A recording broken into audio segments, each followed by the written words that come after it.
homophobic. Now you gonna go straight. Shut up! I'm getting away from that guy. Miles and miles But and miles. anyway, We don't Borislav need to wrote do that code, and they were hoping I'd take credit for his work. I couldn't do his work. Go that way. I can write some Python code, but not like he did. He did stuff that was complicated. I didn't know what he did. Yeah, But go that what was way. really bad is they had this other engineer coming. They wanted me to bad mouth about, bad talk about this other engineer. But I wouldn't do it. I wouldn't say anything bad about it because I don't want to do that stuff. I wanted my career, but they ruined it on purpose. So no, it's not kind of people. It's everybody. Everybody knows truth. Nobody tells truth. So it's not just the people. It's everybody. Down there. No, it's here in Ardmore. This is where they faked my daughter's death. They weren't down This is there. where the I don't cops, care about the Carter daughter's County death. Sheriff Not was that shut up. way. Shut up. Not that Carter way. County Sheriff was at 1827 EIS right after I got to San Antonio, Texas. Tina Bryant was related to the sheriff. He wasn't sheriff then. How do you know? He just got sheriff in the last 3 years. No, that's Chris Bryant. That's her brother. Burkhart was before him. No, there was his daddy was a sheriff too. Yes, he was. Yes, he was. Tina Bryant, whatever Tina Bryant said, that's what Beth Kimbrough told me. Whatever Tina Bryant says happens. I said, how's that possible? She goes, her dad's a sheriff. I said, huh? And Tina's like, you want to say something else, bro? You want to say something else now? Huh? You want to say something else now? Okay. You don't have to keep on repeat. What's wrong? Well, that's corruptness with law enforcement when they're torturous, because Chris Bryant was at our Lone Grove School. KP was there. Kevin Parker was there. Corey Butler was there. All right. Yeah, they were all there. Corey Butler was there, and Chris Brown was there. And he's like, you better do this for me. And he actually had KP doing stuff for him. But KP was doing say, this guy's not going to believe us. He's not going to do this stuff for you. And Sheriff Brown was like, you better do what my son says, or I'm going to have you arrested. Well, again, they hold a grudge forever, and I didn't do nothing worth being. He can't hold a grudge on a $4.99 pocket knife from a deal. Well, there you go, way back 100 years ago. The problem, Alice, is that he tried to arrest me. He tried to arrest me. Shut up. He tried to arrest me in Kingston in front of Rick Roach. I don't care. That's a little kid. I didn't know nothing about it. And Rick Roach said, shut up. You were there. Shut up. Rick Roach said, you get your hands off that boy, Sheriff. He goes, and he's right, Sheriff. And I remember one of the kids said, I remember when Rick Roach goes, you choked like that. Sucked his lips because he threatened his life. Threatened Rick Roach's life. I should have known something then. I didn't know nothing about all this crap. You know a lot more than you're talking about. I don't know nothing about that crap. A lot more than you talking about. Never know. I don't know. You done a lot of stuff behind my back. No.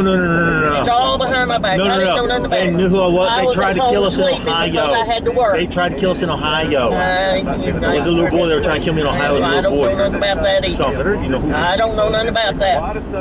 You always bring him up. Jerry Finner would know if he was still alive. They told me they faked his death too. That's what Kyle Whaley said. He faked his death. Kyle Whaley said that. He's dead. Kyle Whaley said he faked his death. Kyle Whaley told me a lot of people fake their deaths. FBI extraordinaire. And, no, that's what happened in Oklahoma City. That kid burned every cop's soul for eternity, because that kid rode his bicycle right across the street, right in front of everybody, with those cops all behind us, and people were trying to hit me from behind. And the bad part is that cop said, "I'm gonna be right behind you. See if that happens. I'm gonna listen for that radio." The radio cut out right as I did it. God made the radio cut out, and I saw that lady's head turn like that. That was over a year ago in Oklahoma City. A cop told me she was going to be there, and the cop was there. So they're witnessing the miracle, but nobody's doing nothing. Man, I can't help it. Okay, I'm going to ask anyway. I don't care. What happens if Adara's sitting there, and she's going out working every night, and then she's coming home, Don't be putting her in it. and the next day she goes out and works, and then she comes home, and all this while her husband Drake is just sitting on the couch doing nothing? No, he's not sitting on the couch. He's working. Well, what if he was? I don't know. It don't What if matter. she was earning all the money, and all he's doing is sitting on the couch doing nothing? I don't care. He's not helping survive. I don't care. All he's doing is eating her food, drinking her water, I don't care. and he's just sitting there while she's doing all the work. What would happen? What would Adara do? No. What would Adara K. Finnerty do if Drake was doing? That's what she do. She said, "Get out." Well, She you get out. don't be telling me that. Okay. I don't What would you do if Shannon was sitting on your couch all the time? He wasn't was on working. my couch and doing nothing. No, he had a job. Yeah, he didn't do nothing. He had a except that job. crap up there. He had a job. He made less money than I did. Okay, so what? All right. Lived on my money. What if Tanya was sitting there I don't and she care was about working her Tanya job? either. I don't care about no, Tanya just either. listen. If Sean was just sitting on the couch all the time doing nothing, bringing in no money, and she's out there struggling to survive, care. What would Donya do to Sean? I don't care. She'd kick him out. Doesn't matter. What's going to happen if I go to Vietnam and I can't support Lan Trim because nobody will give me a job because nobody will tell the truth what they really did to me? She's going to say, go live in the mountains. It didn't happen over there. It doesn't matter. Everybody in the entire world knows who I am. Yeah, I got video proof. I can't help it. Then you're not going back, right? I'm going back. No. Oh, yes, I am. How? I'm going to get there. God's going to send me a cherub. Yeah, right. They're going to send me a cherub. The really bad part is Jeanette Ramsey told me she's going to do this when I was in high school. She's a little bit of butthole. That's really bad part. She said, So she is. the daughter's dead. And then she said, I'm not going to go to jail for you, Brad. Just remember, Brad, we're the Ramseys. We're the Ramseys. So you're going to deny God. We're the Ramseys. That's stubbornness. They know what they're going to do. They're going to do it anyway. Well, they don't have to do it, but they did it anyway. And they know they're doing it the whole time. In high school, she knew it. What's really bad is the Butlers just seem to show up right after we got to Lone Grove. No. They got here right after we got to Lone Grove. And then they all of a sudden went to because Jared failed his grade on purpose so he'd be in Beth Kimbrough's class. He thought he was going to be the one dating Beth Kimbrough. No, that's what they told me. Shut up. This is what we're supposed to take, so shut up. So anyway, Jared goes there, and that's where everybody was. Ronnie Hartley went there. Both the Butler boys were there. Tina Bryant went there. Same old crappy bunch of people. And Tina Bryant just became best friends like a week before I showed up, like 1 or 2 weeks. So that's the things they did it stupidly. She should have became best friends with her like right after she got that in the beginning of the year. That's what she should have done. I remember there's a no, you weren't supposed to get your picture in the yearbook. No, Tom Fuller.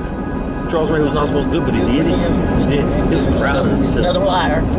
Yeah, he's a liar. Liar. They're liars. Every one of them that you're mentioning. Every one of them. Yeah, he is a liar. And I'm not. This is supposed to be Magnetic Hill. So you gotta watch your credit cards. Somebody racing as we drive by. Because don't make a turn up here. If you wipe across a magnet turn, it's supposed to erase your magnetic strips. No, that's what Paul Majors told me when I worked with him in the MRI magnet air room. There's a room in there, an MRI magnet. He said, take your wallet and put it right here. I said, why? And he told me. And he gave me a dog chain. And you could walk around the magnet and you could see the polarity of the magnet as you go around. And the thing would go slow. As you walk slowly, this chain would stick out and it'd go in a circle like a little helicopter. He's going to show you the magnetic curve off of the magnetic polarity. Paul Major showed me that. It was supposed to be 200 times stronger than the magnetic poles of the Earth. And he said, what happened with the magnet is if you don't, how they get, so the only way to get rid of a magnet is what he told me. The only way to get rid of one of those magnets is to, I think, what he called quench it. I think that's what he called quench it. And what that was is you let all the liquid helium and liquid nitrogen boil off and you just let it blow up. So that's the only way to get rid of one. That's what he told me. I don't know if that's true. That's what he told me. That's Paul Major. He had a PhD. Worked in petroleum engineering with Glenn Baum and Dr. Peters and Dr. Blake and Dr. Podio. And I heard a story, and I don't know if it's true, but Dr. Podio was this person. He failed this guy. He couldn't get his PhD, and he failed twice.